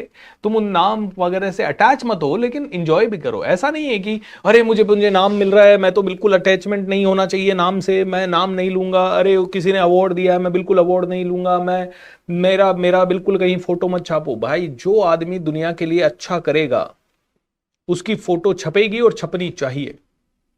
जो दुनिया के लिए अच्छा करेगा उसे पैसे और अवार्ड मिलेंगे और उसे मिलने चाहिए, लेकिन बस उस इंसान को इतना ध्यान रखना है कि उनसे अटैचमेंट नहीं होना चाहिए, और उनके अंदर खो के अगले दिन काम स्टॉप नहीं करना है। काम करते जाओ, अवार्ड मिलेंगे, खुश हो जाओ। थोड़ी देर के लिए खुश हो गए, अगले दिन भूल गए कौन सा अवार्ड मिला, अगले दिन अपने काम में। द्रोण, भीष्म, जयद्रथ, कर्ण तथा अन्य महान योद्धा पहले ही मेरे द्वारा मारे जा चुके हैं, तो तुम उनका वध करो और तनिक भी विचलित ना हो। तुम्हें हाथ कपाने की जरूरत नहीं है कि यार मैं अच्छा काम करूंगा, पता नहीं किसी को बुरा लगेगा, कोई नहीं कर रहा है, मैं अकेला करूंगा। बोले तुम्हारा काम वो नहीं है कौन किसको अच्छा लगे किसको बुरा लगे। तुम्हारा काम है बस करते जाना, करते जाना, करते जाना। अर्जुन ने कहा, हे ऋषिकेश, आपके नाम के श्रवण से संसार हर्षित होता है और सभी लोग आपके प्रति अनुरक्त होते हैं। यद्यपि शुद्ध पुरुष आपको नमस्कार करते हैं, किंतु असुर गण भयभीत हैं और इधर उधर भाग रहे हैं। ये ठीक ही हुआ है। अर्जुन ने देखा कि भगवान के नाम मात्र से जब आदमी प्योर होने लगता है, धीरे धीरे नेगेटिव ताकतें बाहर भागने लगती है। दोस्तों, मुझे नहीं पता कि उदाहरण सही है या गलत, क्योंकि आप में से कई लोगों को ठेस पहुंचा सकता है, लेकिन क्योंकि हम चीज़ों को ब्लैक एंड वाइट में देखते हैं। हम चीज़ों को सिर्फ अगर हम कांग्रेसी हैं तो कांग्रेस की तरफ से देखते हैं, बीजेपी वाले हैं तो बीजेपी की तरफ से चीज़ें देखते हैं, बाकी सब हमें गलत लगता है। देखिए, मैं तो ना बीजेपी से हूँ ना कांग्रेस से हूँ, ना मेरा कोई लेना देना है पॉलिटिक्स से। जो मुझे अच्छा दिखता है मैं उसी को देखता हूँ। जिसकी बात में मुझे कुछ वजन दिखता है, तो जैसे एक व्यक्तित्व जिनसे मैं बहुत प्रभावित हूं, अब उनका पास्ट फ्यूचर प्रेजेंट मुझे नहीं पता, मैं तो बस जो थोड़ा सा देखता हूं उससे प्रभावित हूं कि देखिए, यूपी में आज योगी आदित्यनाथ जी हैं और उनके आने के बाद से यूपी में क्राइम कहते हैं 80-90% कम हो गया है। और हमने देखा है कितनी बेबाकी से उन्होंने सारे माफियाओं को बोल दिया, भैया देखो, या तो गलत काम छोड़ दो या फिर यूपी को छोड़ दो या देश छोड़ दो। और कितने सही क्लियर संदेश दे दिए हैं कि बटोगे तो कटोगे। आज हम एक मुट्ठी बन के अगर है ना, ये एक उस कुर्सी से बोलने के लिए दम चाहिए, क्योंकि आपको अगले इलेक्शन में फिर से वोट चाहिए। आपको अगले इलेक्शन में फिर से कुर्सी नहीं है तो आप कुछ कर ही नहीं सकते। और फिर उस कुर्सी पे बैठ के बेबाकी से इस तरह की बात कर देना या बेबाकी से इस तरह का एक्शन ले लेना, I would say this is called कर्म योग। जब आप किसी कुर्सी पे बैठे हो तो लालच जीरो हो आपके मन में। आपको भी पता है कि जब ये सारे कर रहे हो तो अगली सत्ता आएगी कि नहीं आएगी, लेकिन यूपी की जनता ने देखा है कि यार क्राइम पूरा कम हो गया, खत्म हो गया है, अब हम रात को घूम सकते हैं। मेरे दोस्त की शादी थी और बारात यहां से गई यूपी। मैं तो नहीं जा पाया था, लेकिन जो भी दोस्त गए वो कह रहे थे कि सर 6 बजे के बाद हम लोग बाहर निकल, हमें साफ मना कर दिया गया था, 6 बज गए हैं, आप बाहर नहीं घूमोगे, आप 1 मिनट बाहर नहीं जाओगे 6 बजे के बाद। बोले कौन सा आदमी आपको कब अपहरित करके ले जाएगा, आपके पैसे रुपए फोन वोन सब ले जाएगा, पता नहीं चलेगा। और मेरे दोस्त वगैरह ने माना नहीं, तो 2-3 दोस्त शाम को 6:30-7 बजे किसी नाई की दुकान पे हजामत करवाने के लिए चले गए। उनके लिए वो ज्यादा नहीं, 1 किलोमीटर की दूरी थी, वापस आना ऐसा भारी पड़ गया उनको। जब पता लगा कि वो लोग चले गए हैं तो 10-15 लोग गाड़ी में, जो बारात वाले मतलब जो परिवार था उसके लोग आके उनको सही सलामत 4-5-10 लोगों के साथ लेके गए। दोस्तों, आज हम हिंदू मुस्लिम सिख ईसाई कुछ भी कर सकते हैं। आज हम में से कोई भी कह सकता है ये हमारी पार्टी है, ये अखिलेश जी की पार्टी है, राहुल जी की पार्टी है, मोदी जी की पार्टी है। बट क्या कोई भी पार्टी सुरक्षा की गारंटी दे पा रही है? क्योंकि योगी जी की सरकार के पहले भी 50 साल सरकारें बनी, तो फिर इतना गुंडा राज कैसे हो गया? मैं बिहार गया और बिहार में मेरा सेशन था 3-4 दिन का। मैं रात को सड़क पे घूमने निकला, करीब रात को 11-11:30 बजे मेरे को समय मिला, तो मैं इवनिंग वॉक करने के लिए चला गया। 10-5 किलोमीटर की मैं वॉक करके वापस आ रहा था। एक दोस्त का फोन आया, उसने कहा भाई साहब you are not suppose to do this. मैंने कहा क्यों, क्या हो गया? बोले नहीं, आप रात को 11 बजे वॉक नहीं करोगे, आपके साथ कुछ भी हो सकता है। मैंने कहा ये कैसे पॉसिबल है? बोला इतना अनसेफ है। बोले देखिए सर, जब तक सेफ हो सेफ हो, कुछ गलत हुआ तो पता भी नहीं लगेगा कि किसने किया, क्या किया, क्यों किया, इसलिए जल्दी से होटल में चले जाओ। मैं डर गया। उसके बाद तो फिर मैं जल्दी जल्दी भागा, होटल पहुंचा। लेकिन कहने का तात्पर्य है कि एक व्यक्ति आता है और इतने बोल्ड डिसीजन ले लेता है। अब वो किसी के हक में है, किसी के फेवर में है, किसी के में नहीं है, वो बात अलग है। ये संदेश कि बटेंगे तो कटेंगे, हिंदू मुस्लिम सिख ईसाई सब एक हो जाओ, नहीं तो सब मरे जाओगे। एक सिंपल सी चीज भगवत गीता से आप और मैं ये समझ सकते हैं कि मान लेते हैं इस देश में सारे हिंदू हो गए तो क्या सारे सुखी रह लेंगे, और इस देश में सारे मुस्लिम हो गए सारे, तो क्या सारे सुखी रह लेंगे। मान लेते हैं पूरे देश में से सिर्फ एक संप्रदाय रहे, पहले तो ये हिंदू मुस्लिम सिख ईसाई ये धर्म है ही नहीं, ये संप्रदाय है, धर्म तो एकमात्र है मानवता। और मान लेते हैं कि सारे के सारे हिंदू रह गए, सारे के सारे मुस्लिम रह गए, सारे के सारे सिख रह गए, सारे के सारे ईसाई, क्या लड़ाई दंगे नहीं होंगे उसके बाद? पाकिस्तान में 99% अभी मुस्लिम है, क्या लड़ाई दंगे नहीं हो रहे हैं? क्या बहुत ज्यादा बहाली है? क्या बहुत ज्यादा खुशहाली है? बिल्कुल नहीं है। एक बर्सन भी शायद ढंग से सुखी नहीं होगा। आटे के भाव 250, 300, 400 रुपए किलो, महंगाई आसमान छू रही है। अफगानिस्तान में भी शायद 90%, 95%, 99% से ज्यादा मुस्लिम है, क्या सुखी हैं? और पूरे 99% हिंदू भी हो गए तो क्या सारे सुखी रहेंगे? Not necessary at all. चलिए उसमें भी हिंदुओं में भी सारे ब्राह्मण ब्राह्मण हो गए तो क्या सारे सुखी रहेंगे? सारे बीजेपी वाले हो गए, सारे आरएसएस वाले हो गए, सारे कांग्रेसी हो गए, क्या सारे सुखी रह पाएंगे? नहीं रह पाएंगे, इम्पॉसिबल है। सारे एक ही परिवार के सदस्य हो गए, सारे एक ही ब्लड के हो गए, क्या सुखी रह पाएंगे? अरे भैया 5 लोगों का परिवार एक घर में रहता है और रोज लड़ता है। 2-4 भाई बहन होते हैं और 2-4 भाइयों के 4 परिवार निकल जाते हैं, वो जिंदगी भर कभी सुखी नहीं रह पाते, एक दूसरे के सर फोड़ते रहते हैं। तो क्या बात कर रहे हो, कहां उलझ गए? हिंदुओं का होना चाहिए देश, मुस्लिमों का होना चाहिए, उन्हीं का होना चाहिए। बट हाँ, आज असुरक्षा का वातावरण हो गया है थोड़ा, क्योंकि इसलिए नहीं कि एक इनोसेंट हिंदू या एक इनोसेंट मुस्लिम कुछ गलत चाहता है, आज इसलिए ये असुरक्षा का वातावरण हो गया है क्योंकि जो हिंदुओं को कमांड कर रहे हैं और जो मुस्लिमों को कमांड कर रहे हैं, उन्होंने जहर भयंकर रूप से इतना फैला दिया है कि अब साधारण हिंदुओं को मुस्लिमों से, साधारण मुस्लिमों को साधारण हिंदुओं से नफरत धीरे धीरे बढ़ती जा रही है।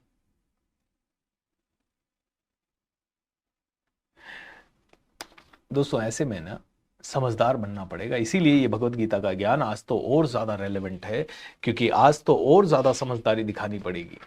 आज तो जिस कुर्सी पे बैठे हैं ना उसमें उतना ही न्याय संगत होकर चलना पड़ेगा, राजा बनना पड़ेगा, राजा बनना पड़ेगा, फिर से किसी को फिर से लीड लेना पड़ेगा। इसीलिए आप में से हर एक युवा जो सक्षम है पॉलिटिक्स में आइए, लेकिन पॉलिटिक्स में सिर्फ इसलिए नहीं आइए कि आपके आगे पीछे 100 लोग गाड़ी लेके घूमे, आप बस जहां साइन कर दें वो जमीन आपकी हो जाए, आप किसी के साइन करने के लिए करोड़ रुपया ले लें, रिश्वत लेके अपना बड़ा बंगला बना लें, बड़े घर बना लें। इसलिए अगर आप आते हैं तो आज ना आए, आए तो फकीर बन के आए। हे महात्मा, आप ब्रह्मा से भी बढ़कर हैं, आप आदि सृष्टा हैं। यस, आप आदि सृष्टा हैं, आप आदि सृष्टा हैं, आप ब्रह्मा से भी बढ़कर हैं। You are the creator of your life, आप जिंदगी के डिस्ट्रॉयर हैं, क्रिएटर हैं। आप क्रिएटर हैं, आप डिस्ट्रॉयर हैं, आप ऑपरेटर हैं, आप ही ब्रह्मा, आप ही विष्णु, आप ही महेश हैं। तो आपको सादर नमस्कार क्यों ना करें, आपके अंदर है वो ताकत।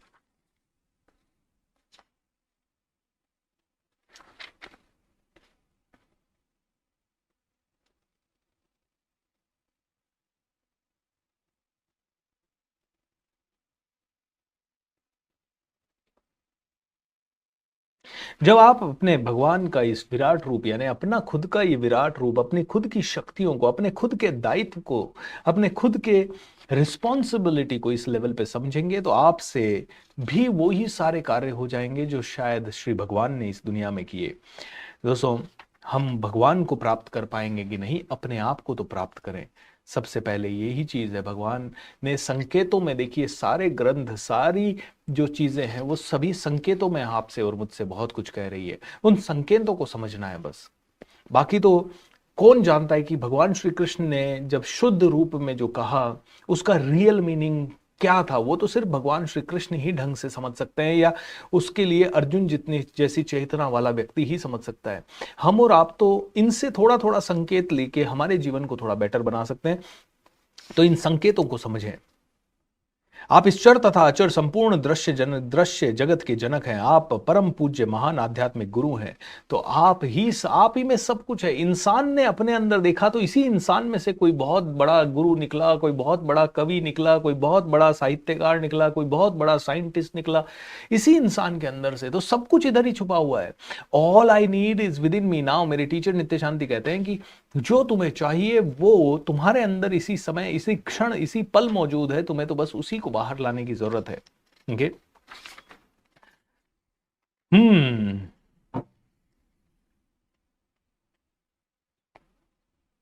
तो भगवान कहते हैं बस अब तुम अपने आप को देखो।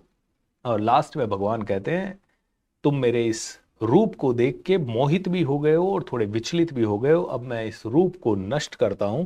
तुम समस्त चिंताओं से पुनः मुक्त हो जाओ। तुम शांत चित्त से अब अपना इच्छित रूप देख सकते हो। तुम शांत चित्त से मेरा इच्छित रूप देख सकते हो। संजय ने धृतराष्ट्र से कहा।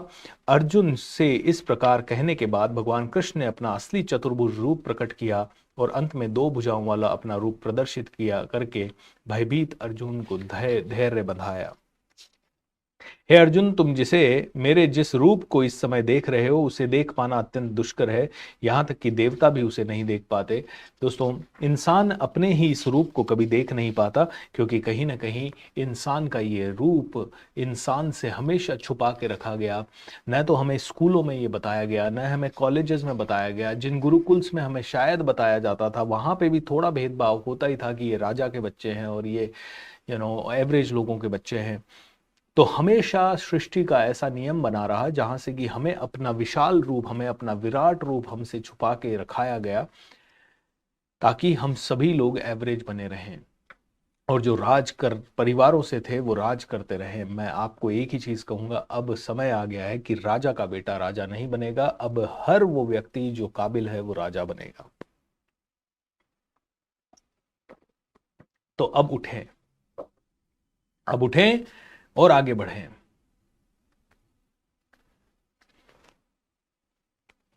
ओम नमः शिवाय। तो अब आता है अध्याय 12। अभी तक तो अध्याय 11 हुआ है। वो भी दोस्तों कई सारी चीजें स्किप करनी पड़ती है क्योंकि बहुत डिटेल में हो जाता है। अपने अंदर की मानवता का विस्तार करना है। Correct, very true. Okay. Arjun ने पूछा अब अध्याय 12 में, जो आपकी सेवा में सदैव तत्पर रहते हैं या जो अव्यक्त निर्विदेश ब्रह्म की पूजा करते हैं, इन दोनों में से किसे अधिक पूर्ण सिद्ध माना जाए? इसका मतलब है मूर्ति पूजा करने वाले को श्रेष्ठ माना जाए या अव्यक्त रूप में निराकार की पूजा करने वाले को श्रेष्ठ माना जाए? तो भगवान कहते हैं कि निराकार के रूप में या पाथ पे चलना थोड़ा सा मुश्किल है, क्योंकि उसके लिए जो विजडम, उसके लिए जो संयम, उसके लिए जो चेतना, उसके लिए जो ज्ञान चाहिए, उसे पा पाना थोड़ा मुश्किल है। क्योंकि अगर मैं आपको कह दूं कहीं पे भी बैठ जाओ और भगवान की पूजा कर लो, तो उसके लिए आध्यात्म की बहुत बड़ी उन्नति चाहिए। इसीलिए शुरुआत हमेशा आकार से करो और साकार से ही धीरे धीरे निराकार पे पहुंच जाओगे। इसीलिए ना मूर्ति पूजा गलत है, ना निराकार की पूजा गलत है। दोनों ही, निर्गुण निराकार की पूजा भी सेम है और आकार एंड मूर्ति की पूजा भी सेम है। लेकिन एक साधारण पुरुष के लिए मूर्ति पूजा श्रेष्ठ है। एक साधारण पुरुष को जब मूर्ति दिखाई देती है तो वो एक संकेत दिखाई देता है। उसे पता है कि मेरा ध्यान, मेरी भावना मैं किस जगह पे लगाऊं, और उस मूर्ति से भी अगर इतनी ऊष्मा उसे मिल जाती है तो फिर धीरे धीरे धीरे धीरे उसी से ऊष्मा लेते हुए वो भीतर की तरफ जाए और अपने अंदर उसे खोजे।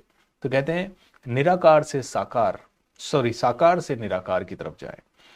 स्वामी विवेकानंद से पूछा गया मूर्ति पूजा क्यों करें, तो उन्होंने कहा मूर्ति पूजा इसलिए करें क्योंकि मूर्ति पूजा से एक साधारण पुरुष भगवान को थोड़ा देख सकता है, थोड़ा समझ सकता है। बोले लेकिन कैसे? बोले देखो सीधी सी बात है, कोई भी एक, ऐसे ही तुम इस फर्श पे आए, तुमने अपना पांव रखा, रख दोगे तुम पांव, लेकिन वहीं पे तुम्हारे पिताजी की फोटोग्राफ पड़ी हुई है, क्या तुम उस पे पांव रख दोगे? बिल्कुल नहीं रखोगे। क्यों नहीं रखोगे? क्योंकि तुम्हें पता है वो तुम्हारे पिताजी है, तुम्हारी भावनाएं बदल जाएगी। किसी दुश्मन की फोटो रखी है, तुम उस पर कुचल दोगे, लेकिन तुम्हारे पिताजी की फोटो पड़ी है, तुम्हारी माताजी की फोटो पड़ी है, तुम्हारे दादाजी की फोटो पड़ी है, तुम क्या उस पर पांव रख पाओगे? बिल्कुल नहीं रख पाओगे। क्यों? क्योंकि उस फोटो के अंदर तुम्हें एक श्रद्धा है, एक एक अलग लेवल का भाव है। बोलते हैं मूर्ति से वो भाव पैदा जल्दी हो सकता है एक साधारण विश्वास में, एक साधारण इंसान में। जैसे कि किसी पर्टिकुलर तरह का फूल देखते ही तुम्हें खुशबू का एहसास हो सकता है, किसी पर्टिकुलर तरह का खाना देखते ही तुम्हारे मुंह में पानी आ सकता है। तो बोलते हैं कि जो प्री प्रोग्राम्ड चीजें हैं, मतलब तैयारी करनी होती है ना एक माइंड को, किसी चीज को देख के ऐसे मैं बैठ जाऊं पूजा करने लगूं, मेरा भाव बनने में ही 15-20 मिनट लग गया, मेरे को काफी समय लग गया कि मैं उस फीलिंग में हूं। आप मंदिर के अंदर जाते तुरंत आपका भाव बदल जाएगा, तुरंत आप कहोगे अब तो मैं सात्विक स्थान पे हूं। तो बोलते हैं मूर्ति पूजा बहुत जरूरी है एक साधारण पुरुष के लिए, साधारण महिला के लिए, और फिर धीरे धीरे वहीं से, ऑलराइट, और धीरे धीरे वहीं से फिर आगे बढ़ सकते हैं। आपका क्या कहना है? श्री भगवान ने कहा, जो लोग अपने मन को मेरे साकार रूप में एकाग्र करते हैं और अत्यंत श्रद्धा पूर्वक मेरी पूजा करते हैं, वो सदैव लगे रहते हैं, वह मेरे द्वारा परम सिद्ध माने जाते हैं। लेकिन जो लोग अपनी इंद्रियों को वश में करके तथा सबों के प्रति संभाव रखकर परम सत्य के निराकार कल्पना के अंतर्गत उस अव्यक्त की पूरी तरह से पूजा करते हैं, जो इंद्रियों की अनुभूति से परे है, सर्वव्यापी है, अकल्पनीय है, अपरिवर्तनीय है, अचल है तथा ध्रुव है, वे समस्त लोगों के कल्याण में संलग्न रहकर अंततः मुझे प्राप्त करते हैं। इसीलिए दोनों ही मार्ग श्रेष्ठ कहे। निराकार स्वरूप के प्रति आसक्त हैं, उनके लिए प्रगति कर पाना अत्यंत कष्टप्रद है। जिन लोगों के मन परमेश्वर के अव्यक्त निराकार स्वरूप के प्रति आसक्त है, कोई कहता है कि नहीं सिर्फ निराकार ही देखना है, और अपने आप को जो नहीं समझ पा रहा, जो उनके लिए जर्नी कष्टप्रद है, इम्पॉसिबल नहीं है, थोड़ी कष्टप्रद है। देहधारियों के लिए उस क्षेत्र में प्रगति कर पाना सदैव दुष्कर रहता है। जितने भी देहधारी लोग हैं हम लोग, हमारे लिए थोड़ा वो मुश्किल है। सो मूर्ति पूजा का भगवान ने कहा है कि आप कर सकते हो, करिए, करना चाहिए।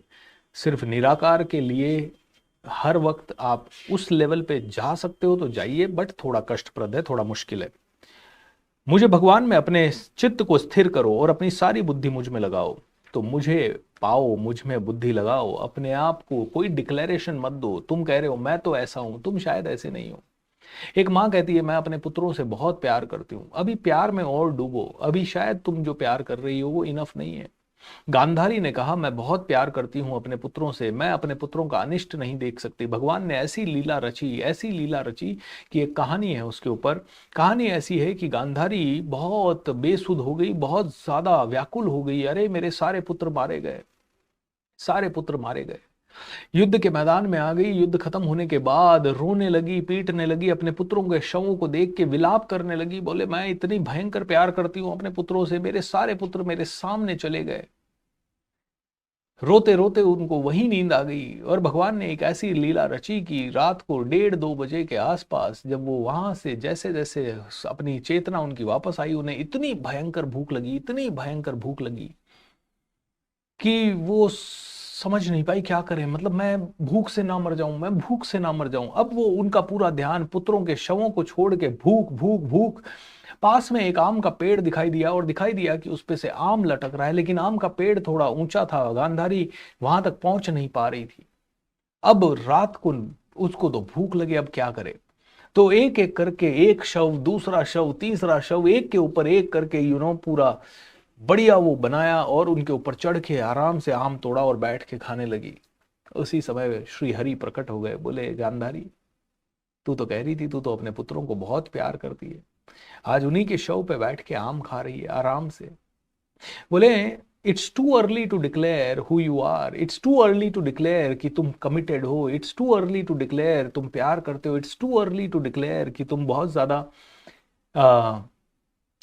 ज्यादा सोचते हो दुनिया के लिए। पहले करो, पहले वो आचरण करो, फिर डिक्लेयर करना, फिर अपने आप डिक्लेयर हो जाएगा। सांच को आंच नहीं, जो हीरा है उसकी चमक कभी छुपेगी नहीं, बस तुम करना शुरू करो।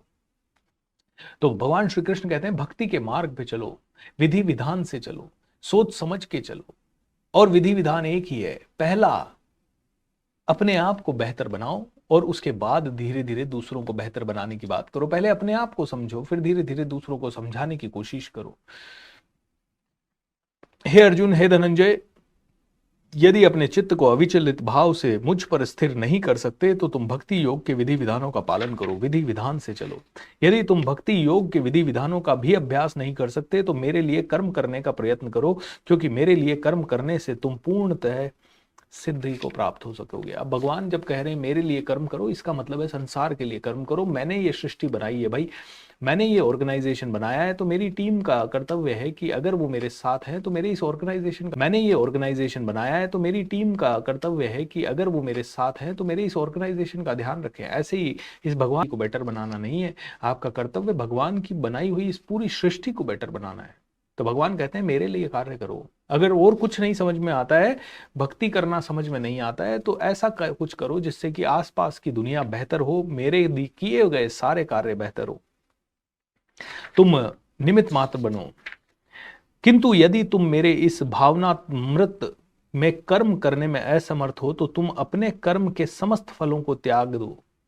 त्याग कर कर्म करने का तथा आत्मस्थित होने का प्रयत्न करो। अगर तुम वो भी नहीं कर सकते कि तुम दुनिया को बेटर कर दो, तो एटलीस्ट तू मैं करना छोड़ो, मेरा तेरा करना छोड़ो। यदि तुम यह अभ्यास नहीं कर सकते तो ज्ञान की अनुशीलन में लग जाओ। अगर तुमसे ये भी नहीं हो रहा है कि मैं तू तेरा मेरा ये छोड़ नहीं पा रहा हूं, दुनिया के लिए कुछ कर नहीं पा रहा हूं, तो एक अच्छे गुरु के साथ बैठ के ज्ञान लेना शुरू करो। लेकिन ज्ञान से श्रेष्ठ ध्यान है। अगर ज्ञान भी से भी नेक्स्ट लेवल पे जाना चाहो तो चिंतन करना, ध्यान करना, मेडिटेशन करने की तरफ जाओ। और ध्यान से भी श्रेष्ठ है कर्मों के फलों का त्याग। उस लेवल पे आ जाओ, क्योंकि ऐसे त्याग से मनुष्य को मन की शांति प्राप्त होती है। डिटैच होते जाओ, धीरे धीरे सब चीजों से डिटैच होते जाओ। जो किसी से द्वेष नहीं करता लेकिन सभी जीवों का दयालु मित्र है, जो अपने को स्वामी नहीं मानता और मिथ्या अहंकार से मुक्त है। देखिए, भगवान ने कहीं नहीं कहा है कि कर्म मत करो, भगवान ने कहीं नहीं कहा है कि शस्त्र मत उठाओ, कहीं नहीं कहा है कि शास्त्र मत उठाओ। शस्त्र भी उठाना पड़े तो उठाओ, शास्त्र भी उठाना पड़े तो उठाओ, जिंदगी में आगे बढ़ना पड़े तो बढ़ो, सब कुछ करो, लेकिन कर्म के फलों का त्याग करते हुए। मैंने नहीं मारा है, बट मैं युद्ध करूंगा तो पूरी शक्ति से करूंगा, क्योंकि तो दैट्स व्हाट भगवान इज सेइंग। जो किसी से द्वेष नहीं करता लेकिन सभी जीवों का दयालु मित्र है, जो अपने को स्वामी नहीं मानता, जो मिथ्या अहंकार से मुक्त है, जो सुख दुख में समभाव रखता है, सहिष्णु है, सदैव आत्मसंतुष्ट है, आत्मसंयमी है, तथा जो निश्चित के साथ मुझ में मन तथा बुद्धि को स्थिर करके भक्ति में लगा रहता है, ऐसे भक्त मुझे बहुत प्रिय हैं। तो कौन कौन प्रिय हैं? वो भक्त जो कंप्लीट अब्जॉर्प्शन में है, बहुत ज्यादा डिवोटेड हैं, वो भक्त जो कि रेगुलरली साधना करते हैं, वो भक्त जो मीट नहीं खाते, नशा नहीं करते, चोरी नहीं करते, झूठ नहीं बोलते, चीटिंग नहीं करते, या फिर गैम्बलिंग नहीं करते। ऐसे लोग मुझे पसंद है। जो लोग मुझे दान करते हैं वो लोग मुझे बड़े पसंद है। वो लोग मुझे बहुत पसंद है जो अपनी नॉलेज को दूसरों के कल्याण के लिए शेयर करते हैं। वो लोग मुझे बहुत पसंद हैं जो कंप्लीट सरेंडर करते हैं। वो लोग मुझे बड़े पसंद हैं जो कुसंगति से दूर रहते हैं, प्रकाश से प्रकाश की ओर जाते हैं, अंधकार से प्रकाश की ओर जाते हैं। मेरा ऐसा भक्त जो सामान्य कार्यकलापों पर आश्रित नहीं है, जो शुद्ध है, दक्ष है, चिंता रहित है, समस्त कष्टों से रहित है और किसी फल के लिए प्रयत्नशील नहीं रहता, मुझे अति प्रिय है। जिसने किसी को कष्ट नहीं पहुंचता तथा जो अन्य किसी के द्वारा विचलित नहीं किया जाता, जो सुख दुख में, भय चिंता में संभाव रहता है। अरे क्यों डरते हो, मैं बैठा हूं ना, मैं बैठा हूं। जो न कभी हर्षित होता है, न शोक करता है, जो न कभी पछताता है, न इच्छा करता है, जो शुभ अशुभ दोनों प्रकार की वस्तुओं का परित्याग कर देता है, जो मित्रों तथा शत्रुओं के लिए समान है, जो मान तथा अपमान, शीत तथा गर्मी, सुख तथा दुख, यश तथा अपयश में संभाव रखता है, ऐसे लोग मुझे बहुत प्रसन्न है, जो इस भक्ति के अमर पथ का अनुसरण करते हैं और जो मुझे ही अपना चरम लक्ष्य बनाकर श्रद्धा सहित पूर्ण रूपेण संलग्न रहते हैं। वे भक्त मुझे अत्यधिक प्रिय हैं। दोस्तों, भक्त बनो। भक्त द्वेष नहीं करता, भक्त हमेशा किसी से कोई एक्सपेक्टेशन नहीं रखता, भक्त हमेशा हायर पर्पस के लिए कार्य करता है, संसार से विचलित नहीं होता है। भक्त बनो, भक्त बनो।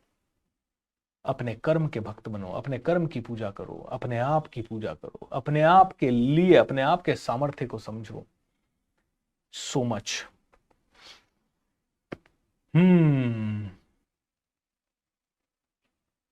अपने ज्ञान को थोड़ा बढ़ाओ। जब मैं अपने समाज में कई बार जाता हूं, छोटा था, मुझे बहुत डर लगता था लोगों के पास बैठने में। क्यों लगता था? क्योंकि जहां पे बैठते थे, तुम इनको जानते हो? मैं कहता नहीं जानता। चार लोग हंसने लग जाते। तुमको फिर क्या पता है? तुम्हारे रिश्तेदारों के बारे में तुम्हें नहीं पता है। ये तुम्हारी बुआ के फूफा के बेटे के भाई हैं, उनके बहनों ही हैं। एंड मैं बड़ा विचलित हो जाता था। मुझे मतलब बहुत, उस समय ना वो लोग इस तरह से फील करवाते थे कि आपको अगर ये चीजें नहीं पता है तो मतलब आप नालायक हो। और फिर कहीं पे भी समाज में बैठोगे तो अज्ञानी व्यक्ति, पता क्या बात है, तुम्हें अपने समाज का नहीं पता। अरे मेरा दिमाग आजकल खराब हो जाता है और मैं कहता हूं तुझे तेरे दिमाग का नहीं पता।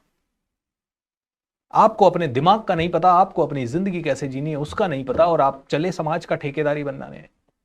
आप सिर्फ यहां बैठ के एक छोटे से बच्चे को नीचे गिरा के, उससे नीचा दिखा के तुम सिर्फ अपने अहंकार की पुष्टि कर रहे हो, और तुम कह रहे हो कि तुम उसे मार्गदर्शन दे रहे हो। तुम्हें नहीं पता उस बच्चे का कॉन्फिडेंस टूट रहा है। ये तो भगवान का भला है जो, जिसके कारण मुझे अच्छे गुरु मिल गए, जिसके कारण मैं सही रास्ते पे आ गया, नहीं तो मेरा कॉन्फिडेंस हमेशा के लिए चकनाचूर था। आत्महत्या करने जा रहा था मेरे जैसा इंसान, क्योंकि मेरे को लगता ही नहीं था मेरे अंदर कॉन्फिडेंस है। ऐसा हजारों बार कॉन्फिडेंस का मर्डर किया गया बचपन से। और ऐसे ही वो लोगों ने मर्डर किया जिनको अपने झूठे अहंकार की पुष्टि करनी थी। तुम राजपूत हो, तुम्हें इतना नहीं पता। नहीं पता भाई, नहीं मिला मेरे को, मेरे एनवायरनमेंट नहीं पढ़ पाया मैं वो किताबें, नहीं मिला मेरे पिताजी को खेती करते हुए वो सब समझाने का मुझे समय शायद। लेकिन मुझे जो समझ आया वो आपको समझ नहीं आया। अच्छे टीचर्स मिल गए ना, उसके कारण कॉन्फिडेंस वापस आ गया। अच्छे टीचर्स मिल गए, उसके बाद समझ में आ गया कि अब क्या करना है। दोस्तों, हजारों बच्चों के कॉन्फिडेंस का मर्डर बड़े कर रहे हैं, और आपके आसपास वाले मर्डर कर रहे हैं, और कई बार आप खुद मर्डर कर रहे हो अपने ही बच्चों के कॉन्फिडेंस का, इसी तरह की चीजें करके। तेरे पढ़ाई में 80% नहीं आए, तू गधा है, तू नालायक है, तू बेवकूफ है, तू बेवकूफ है, तू इडियट है। तू इतना ही ज्यादा करता है तो तेरे में अंदर अभी तक ये गुण क्यों नहीं आया? अरे नहीं आया उसके अंदर, वो नहीं है तुम्हारे जैसा, वो अलग है, वो अलग है, उसकी बुद्धि अलग है। उसके लिए बस एक अच्छे वातावरण का निर्माण करो, उस पर क्वेश्चन मार्क ना लगाओ। तो दोस्तों प्लीज ऐसे सवाल किसी को भी ना पूछे, तुमने ये किया है क्या? नहीं किया भाई। आज कोई भी आदमी आके मुझे बोलता है आप तो मोटिवेशनल स्पीकर हो, आपने तो वो वाली बात सुनी ही होगी। नहीं सुनी मैंने भाई। और वो जज करता, क्या बात कर रहे हो, ये तो बहुत प्रेवलेंट कहानी है, ये तो बिजनेस की बहुत बड़ी कहानी है, आपने नहीं सुनी? मैंने कहा नहीं सुनी भाई, नहीं सुनी मैंने, आप सुना दो मुझे।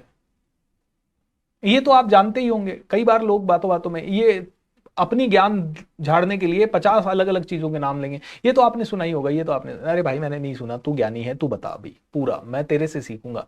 एक धारणा बना लीजिए, जहां पे भी लोगों के साथ बैठे हैं, चुपचाप रहिए और सिर्फ सुनिए, सीखिए। हर जगह से सीखिए, सिर्फ किताबों से ही सीखना नहीं है, हर जगह से सीखिए, हर जगह से सीखिए। बोलने की जल्दबाजी मत कीजिए, पूछने की जल्दबाजी मत कीजिए। सच में जिज्ञासा हो तो जरूर पूछिए। एंड वो अगर आप करेंगे तो आपको देख के बहुत ज्यादा आपकी तरक्की होगी। वाओ दोस्तों, वाओ, ऑसम। बोलिए योगेश्वर श्री कृष्ण भगवान की जय। आप सभी का मंगल हो, आप सभी का कल्याण हो।